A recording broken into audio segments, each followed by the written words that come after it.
Selamat datang di IMPod, IAI Muda Podcast. Semoga semua perbincangan kami dapat menginspirasi kalian semua. Let's enjoy our talking about. Halo teman-teman, kembali lagi di IMPod, IAI Muda Wilayah Jawa Timur. Masih dengan saya Tiffany dan narasumber juga masih sama, yaitu Bang Deddy Surahman. Oke. Pada kesempatan kali ini kita masih membahas tema yang sama, namun subtemanya yang berbeda, yaitu pada episode kali ini subtemanya adalah bagaimana cara membangun relasi serta pentingnya meningkatkan kemampuan komunikasi. Gitu. Jadi Bang Ded, kemarin kan Bang Ded ini udah ngasih tahu nih tips-tips gimana keluar dari comfort zone, kemudian pentingnya bagaimana dan kapan kita harus keluar dari comfort zone gitu. Nah, terus ketika kita sudah keluar dari comfort zone gitu Mas Ded, gimana sih cara kita membangun relasi agar relasi itu juga membawa manfaat kepada kita? Oke. Gitu. Nah, ini adalah kasus yang sering kita alami ya. Artinya begini. Sebenarnya ini kan kalau kita berbicara relasi itu lebih condong pada partner kerja. Partner kerja, oke. Ya, tapi kita coba persempit lah. Bahwasannya kita butuh yang namanya network. Ya, jaringan. Ini kita persempit ke sana aja deh. Nah, mahasiswa lagi butuh jaringan. Nah, kalau kita mau memperluas jaringan, maka kita berupaya untuk memposisikan diri. Itu poin yang pertama. Nah, yang kedua, buatlah kamu mengerti orang lain. Jangan kamu menuntut untuk dimengerti. Itu poin kedua. Poin ketiga adalah belajarlah mendengarkan. Belajar mendengarkan. Nah, belajar mendengarkan. Kadang begini, karena kita ini merasa paling bagus di antara orang-orang, maka kita lebih banyak vokal. Oke, jadi kurang mendengarkan gitu ya. Menunjukkan bahwasanya aku lo pinter bikin, itu nggak penting. Orang nggak akan pernah butuh kamu itu pinter dan lain sebagainya, nggak penting. Yang terpenting adalah kamu punya manfaat nggak. Nah, itu masalah yang harus kita hadapi sekarang. Nah, kalau kita berbicara jaringan, kita nggak, selama masih kuliah, tolong pemetaan ini harus diminimalisir dengan baik. Pemetaan teman ya. Artinya proses pemetaan teman itu maksudnya begini. Jangan kita menutup berteman dengan si A, si B dari kalangan apapun. Jangan. Itu pemetaan. Pemetaan dulu. Nah, tapi meminimalisir pemetaan itu maksudnya begini. Coba deh kamu lihat di saat sudah punya network gede, ya loh. Nah, coba kita kaji kembali. Kira-kira di network ini tadi, di lingkungan-lingkungan ini tadi, punya enggak poin penting yang memberikan istilahnya yang memberikan dampak positif kepadamu, atau bisa jadi ini dampak negatif kepadamu. Nah, jadi ini mulai kita pemetaan. Tapi di posisi mana kita melakukan pemetaan? Nanti setelah kita sudah masuk pada satu jaringan yang kita sudah merasakan masa itu. Nah, yang paling gampang gini. Ada kalanya kita berteman dengan orang yang jual minyak wangi. Kita akan ikut harum dong. Iya. Gitu. Yang kedua adalah ada di mana kita berkumpul dengan para cendekiawan. Oh, kita jadi pintar banget, jadi filsuf dan sebagainya. Nah, ikut gitu ya. Ikut ya. Nah, ada kalanya kita berkumpul dengan teman-teman yang memang tidak sekolah. Supaya apa? Supaya kita tahu rasanya. Oh, ternyata saya yang berpendidikan itu dibutuhkan oleh mereka. Gitu. Jangan berpikir begini, oh mereka yang butuhin, itu salah. Tapi kita berupaya untuk meluangkan waktu, aku butuh kalian, gitu. Jadi Bang, sakit dong kalau kita merasa bahwasanya kita yang membutuhkan orang lain. Loh, iya, itu hidup manusia itu begitu. Gak bisa kita ngomong kita tidak dibutuhkan atau aku nggak butuh kamu. Omong kosong dong, nggak mungkin. Kita selalu butuh orang lain gitu. Kita kan makhluk sosial juga gitu kan. Nah, kadang sifat ini yang kecenderungannya mulai tergeser gitu loh. Nah, ini mulai tergeser ya karena apa? Status sosial lah, gaya hidup lah. Nah, ini yang membuat penyakit-penyakit baru yang munculnya pergeseran itu tadi. Jadi intinya adalah untuk membuat itu semua kita berupaya pada 3 poin itu tadi. Nah, kalau kita udah menguasai 3 poin itu tadi, maka kita akan nyaman untuk berteman dengan siapapun dan tulus. Itu yang terakhir. Itu kunci pentingnya di situ ya. Nah, kadang kita berteman maaf begini ya. ada ya teman-teman di lingkungan kita itu ada yang begini, temenan waktu UTS Santo, malu-malu kan temenan, ini apa-apaan ya, ngambil butuhnya ada, doang. Kan? Ada. Jangan begitu, artinya butuh nggak butuh ya kita tetap temenan aja, gitu loh. Nah, yang kedua adalah kalau di lingkungan mahasiswa ya, deketin dosen-dosen paling killer, berani nggak? Lo ini termasuk comfort zone juga kan? Iya. Zona nyaman, berani nggak? Masih agak gimana gitu. Dalam hati kita dan apa ya, istilahnya kita harus bisa meletakkan prasangka baik dari. Alah paling mentok-mentok di paido, apa ya di paido itu, istilahnya paling mentok-mentok dinyene aku gak pinter, lu nggak apa-apa, gitu loh. Lah ini metode ini yang pernah saya lakukan sewaktu saya menjadi mahasiswa, sewaktu saya menjadi mahasiswa S1 dulu, saya cari dosen-dosen yang kilo, saya deketin. Nah ternyata ilmunya banyak, walaupun memang secara pandangan mata dan tingkat kenyamanan itu beda-beda. Bahkan itu bisa membuat kita nggak nyaman. Ya ampun, kok sampai kayak begini banget ya. Bahkan maaf ya, terlepas kita itu pintar nggak pintar, dianggap pintar sama beliau. Udah kerjain ini. Iya, ada. Tapi coba kaji lagi bahwasanya, oh ya ampun ternyata itu secara nggak langsung aku dididik loh sama beliau.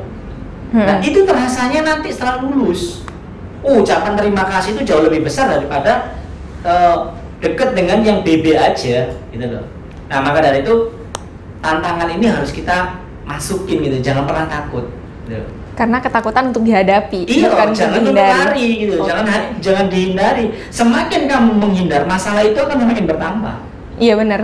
Selesaikan satu demi satu. Mungkin kita menjadi orang yang pendiam, cari teman yang bisa membuat kita nyaman. Kadang nggak cocok bang aku dengan yang ini, nggak cocok dengan. Suatu saat pasti ada yang cocok kok. Tapi itu tadi pelan-pelan. Nah kuncinya adalah jangan seorang lain itu sok-sokan kamu dibutuhin sama orang lain, enggak. Tapi kamu butuh orang lain. Iya, mindsetnya itu diubah. Ya. Jangan orang itu butuh aku. Enggak. Jangan. Itu egois namanya. Iya betul. Dan kamu itu sudah terjebak di zona nyaman. Kembali lagi pada pembahasan yang kemarin comfort gitu zone. Iya, kamu masih di zona nyaman itu. Karena kamu egois pek. Itu maksudnya. Kamu itu egois pek. Jangan ya. Jadi mulai kita terbuka gitu loh. Oke, jadi intinya terbuka. Iya. Terus jangan pernah berpikir bahwa kita ini adalah benar gitu. Enggak. Karena tapi itu kita butuh untuk terus belajar. Iya. Itu masalahnya. Oke. Tadi ngomong-ngomong soal relasi nih bang. Kadang kita udah punya relasi, tapi kita tuh nggak bisa bertahan lama karena kita nggak bisa meningkatkan komunikasi kita yang baik gitu. Oke. Nah, jadi caranya buat meningkatkan komunikasi yang baik itu gimana bang? Biar relasinya ini ya terjalin lama. Kadang kan udah ada relasi tapi putus tiba-tiba karena kita ya nggak tahu mau ngomong apa gitu, nggak tahu ada apa lagi selain dibutuhkan gitu tadi. Oke. Kunci yang paling awal adalah jujur. Oke, jujur. 2, kembali lagi tulus. Ya kan? Jujur dan tulus adalah kunci awal. Nah, kenapa kita harus jujur? Jujur ini akan menimbulkan responsif diri kita itu semakin tinggi. Ini jujur. Kenapa? Kita nggak punya kepentingan, gitu loh. Kalau kita berteman, kita punya kepentingan. Saya yakin banget, nggak akan lama. Itu akan memperpendek masa kita pertemanan. Pasti. Lah nek wis gak penting ya gak karep temenan. Itu bukan teman namanya. Nah, yang kedua adalah kita berusaha untuk mengerti orang lain. Kembali lagi, jangan kamu meminta untuk dimengerti. Nah, bahayanya sekarang adalah kita selalu meminta orang lain mengerti kita, tapi kita nggak pernah melihat bahwasannya bisa nggak siapa mengerti dia, gitu lah. Nah, itu yang terjadi sekarang. Nah, loh bang, berarti kan kita merelakan, merelakan diri kita untuk dia. Loh kan nggak nyaman di posisi enggak, itu nyaman suatu saat nanti. Tapi kan ada prosesnya. Pertanyaan mesti ada pertanyaan bergulir lagi kan. Loh, berarti kan itu menyiksa diri kita. Sebenarnya kalau kita bilang menyiksa, ya pada satu titik tertentu. Tapi di endingnya itu enggak. Nah contoh adalah kita punya teman nih bawel banget ya.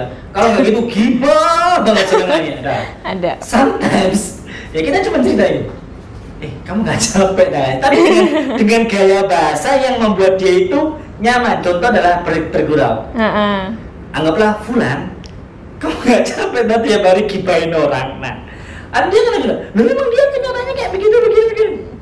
Oh iya, ya memang dia begitu kok. Sudahlah, nggak usah diribut udah. Mesti kan jatuhnya adalah kamu belain dia begini. Enggak Fulan, kamu nggak belain dia, gitu loh. Tapi coba nih kita lihat lagi. Nah, semisal analoginya adalah begini, batu nih ya, batu. Ya, coba kita siramin terus tiap hari ini. Terkikis. Lama-lama kikis. Terkikis. Nah, gitu. Yang terjadi begitu. Nggak akan orang itu istilahnya apa ya? Kita kalau mau merubah orang, maka kita harus mengikuti dia dulu. Kita ambil mana hal yang membuat dia sampai bertekuk lutut pada kita. Nah, itu kuncinya. Supaya apa? Supaya kita punya teman itu banyak. Nah, saya punya istilahnya gini. Saya punya banyak temannya. Punya banyak teman di mana saya tidak pernah berpikir untuk mendapatkan sesuatu dari teman saya. Artinya begini. Ketika dengan si A, ya udah tulus aja lah. Kemana? Jadi hari ini berangkat udah. Nggak ngerti timbal balik kan? Enggak. Iya. Tapi di dalam itu ada rezeki nantinya. Iya betul. Gitu loh. Nah, sudah. Dan kadang-kadang kan kita minder ya. Mindernya begini. Bang, temanku itu lebih kaya bang daripada aku. Kalau yang kaya itu orang tuanya bukan dia. Iya. Sudah gitu loh. Sering kali itu ditemukan. Kita sama-sama mahasiswa gitu loh. Nah, tapi kita harus punya mindset, punya pola pikir.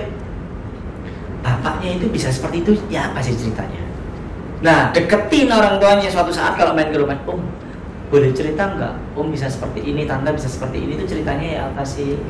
Nah, dengarkan keluh kesahnya dulu. Jangan, karena punya mobil sport, begini.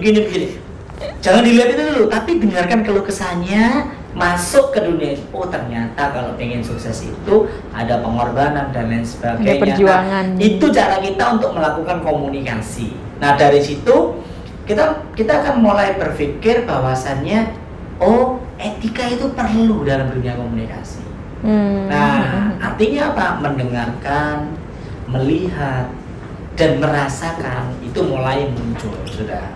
Nah, dari situ kita sudah mulai menata proses pembicaraan, tata bahasa, terus gaya berpakaian. Nah, kadang-kadang kan outfitmu berapa, ya kan? Kalau outfitmu ini 20.000, tapi inner beautymu 40.000, orang akan melihat outfitmu lebih mahal. Kenapa? Iya. Udah bawaan, gitu loh. Auranya gitu ya. Udah bawaan, itu nggak bisa dibohongin. Iya. Dari mana? Dari kita berproses itu tadi. Oke. Gitu loh. Kau pakai baju yang branded sekalipun, memang auramu nggak pas, nggak pas. Itu palsu ya, gitu. Ya udah. Pikirannya orang-orang. Natanya itu dari dalam diri, nanti keluarnya mesti bagus. Jadi udah nggak buang yang namanya negatif itu buang. Supaya apa? Otak sama hati itu nggak gampang sakit. Itu sih. Karena emang yang mempengaruhi pertama itu positive thinking sih. Benar. Itu jangan hanya dilisankan, tapi benar-benar diimplementasikan, benar-benar positif, gitu loh. Nah, pemetaan positif itu juga ada aturan mainnya. Jangan terus ada teman yang sering nyakitin, terus kamu positif, enggak begini, enggak lah. Ya enggak. Oke, ada waktunya, oke. Kamu begini, oke. Ya sudah, oke aja, oke lah. Ya udah, kita mulai melakukan proses pembatasan dalam koridor tertentu, tapi tidak memutuskan tali silaturahmi. Itu sih yang harus kita jaga. Gitu. Gini Bang, ada Q&A lagi nih. Oke. Boleh ya? Dari Syarifah SYKH. Pertanyaannya, bagaimana tips untuk mempererat hubungan dan mendekati orang introvert dalam suatu organisasi? Oke. Orang introvert dalam organisasi kayaknya kalau orang sudah masuk ke organisasi, dia tidak murni introvert. Ya, campuran. Nah, cuman ada faktor dominan ya. Oh iya, mungkin. Sebenarnya mungkin begini. Dia ini nggak istilahnya apa? Dia ini sungkan untuk bicara, untuk membuka diri dan lain sebagainya. Caranya adalah yang paling gampang adalah deketin maunya dia apa. Kita mulai dulu. Gitu. Kita mulai dulu maunya apa sih. Nah, setelah itu kita ikutin aja alurnya seperti apa. Nah, jangan meminta kita mengambil statement, kau harus melu aku, kamu harus ikut aku, enggak. Tapi aku ikut kamu dulu deh. Sampai mana? Begitu dia udah klik dengan kita. Nah, baru kita masuk step. Jadi kita kan udah dapat trust kan, dapat kepercayaan kan dari dia. Nah, mulai kita masuk memberikan masukan step by step. Nah, caranya itu adalah langkah awal kita bikin trust dulu. Jadi emang ya diri kita dulu coba untuk mendekati dia gitu ya.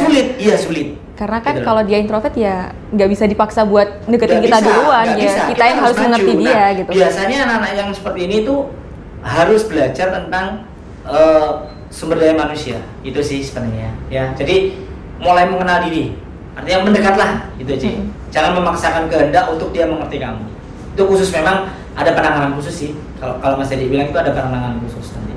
Oke, berarti intinya jangan malu buat mulai duluan, jangan sombong gitu ya. Iya. Oke. Itu benar sih. Ya. Oke, jadi tadi Q&A yang barusan mengakhiri episode kali ini juga. Dan sekian dulu teman-teman. Sampai jumpa di episode selanjutnya. Jangan lupa di like, komen, dan subscribe YouTube Ikatan Akuntan Indonesia Muda Wilayah Jawa Timur. Bye-bye.